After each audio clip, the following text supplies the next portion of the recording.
Cela fait maintenant 3 mois que j'ai démarré la recherche de mon van, un rêve de longue date. Le projet est d'aménager de A à Z un véhicule vide, de type fourgon, dans le but d'expérimenter la vie nomade. J'ai décidé de filmer et de vous partager l'entièreté de ce process, de mon expérience et des difficultés rencontrées. En vue des nouvelles restrictions d'accès aux villes, en fonction du type de véhicule et de leurs notes critères, beaucoup de questions se posent. Essence ou diesel, quelle année, nombre de kilomètres. Je vais tâcher d'y répondre ici et de vous expliquer mon cheminement. Tout d'abord, j'ai comparé dans un tableau les avantages et les inconvénients entre un véhicule vintage et un véhicule récent. J'ai pour cela identifié 5 critères. Le prix à l'achat, le prix à la revente, la facilité à faire réparer ou à trouver des pièces mécaniques, les émissions de gaz polluants, la consommation de carburant et le design.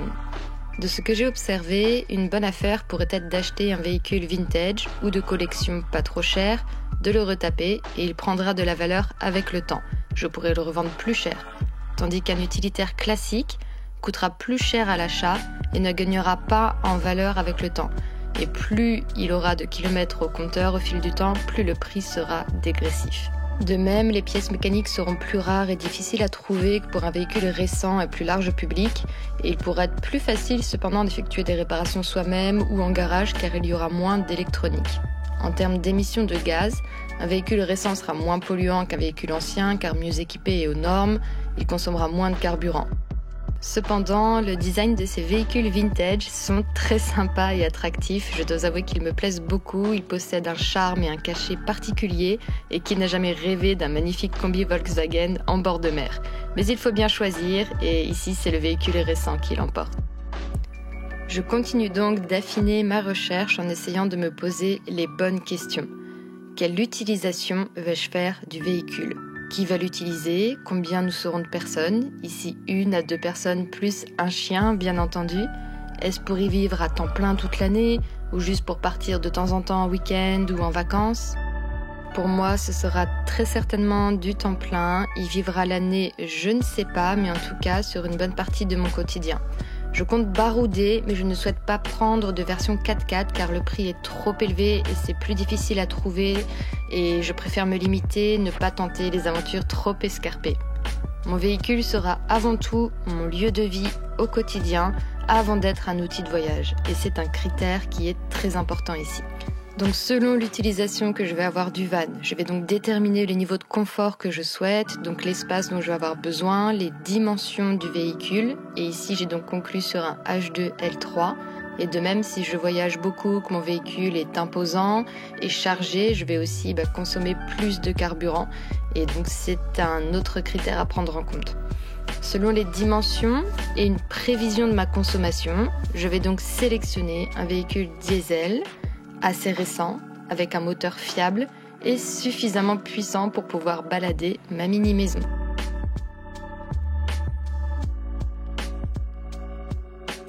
Des suites de cette exploration, j'ai donc identifié 3 modèles différents. Donc le Renault Master, le Fiat Ducato, le Peugeot Boxer / Citroën Jumper.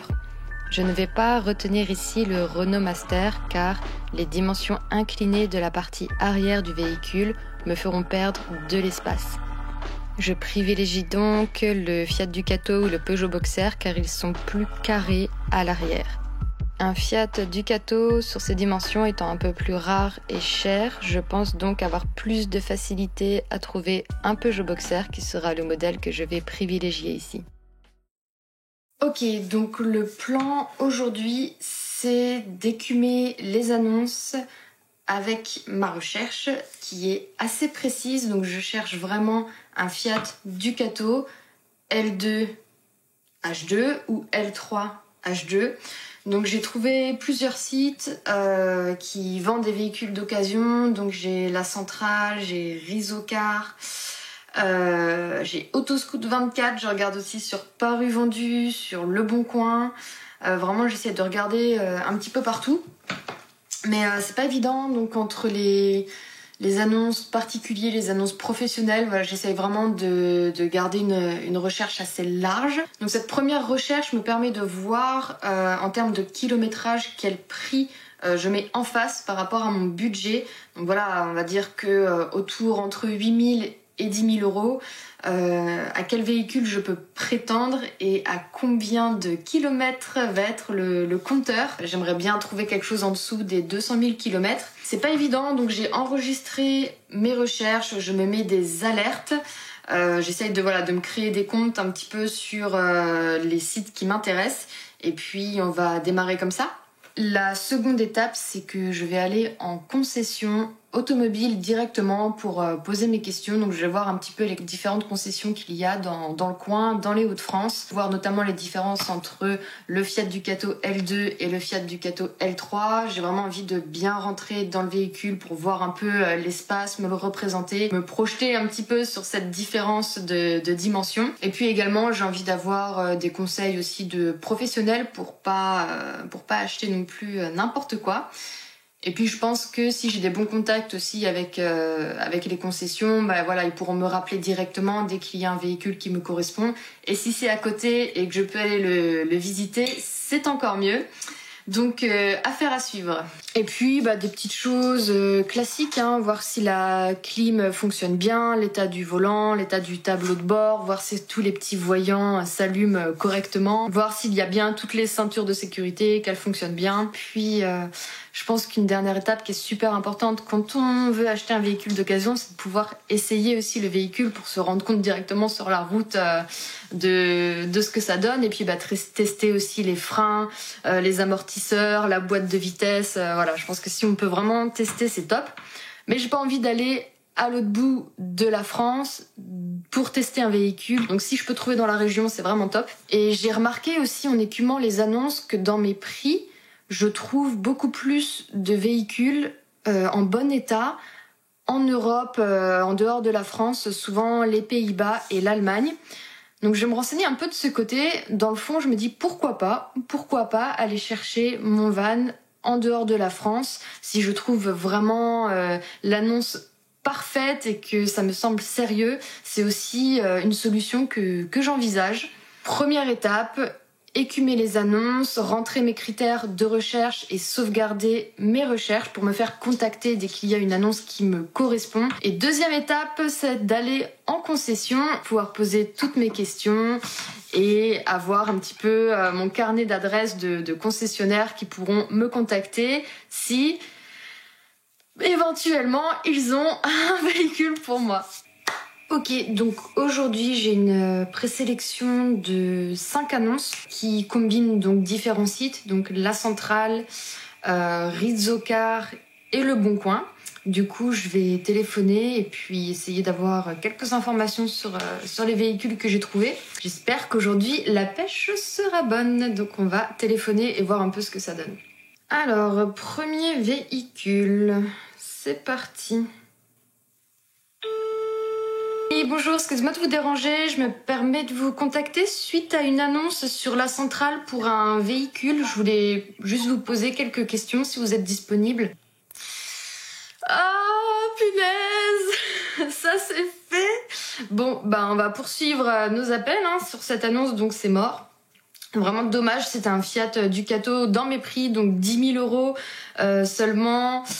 Même pas 50 000 km au compteur, super bon état. C'était un H2 L3, tout nickel. Mais bon, ça m'est passé sous le nez, donc on poursuit. Au revoir.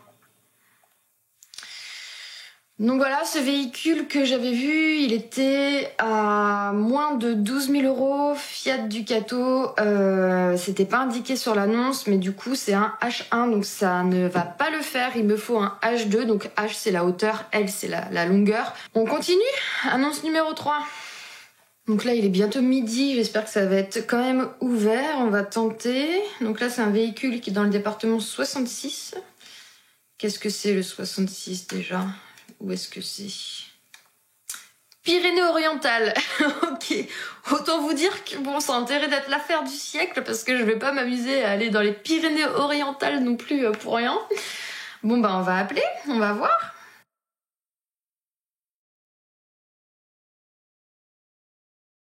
Voilà, donc comme vous pouvez le voir, c'est vraiment chaud patate de trouver un Ducato dans mes dimensions, dans mes prix. Donc il y a un concessionnaire là qui m'a expliqué qu'ils ont reçu 30 véhicules utilitaires de ce type et que sur les 30 véhicules, ils sont tous partis en moins de 3 semaines.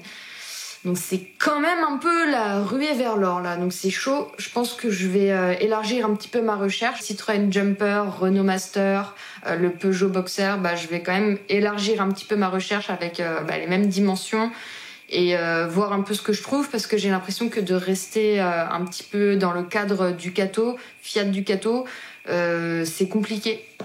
De particulier à particulier, honnêtement, j'ai pas énormément confiance, mais je check quand même un peu les annonces sur Le Bon Coin.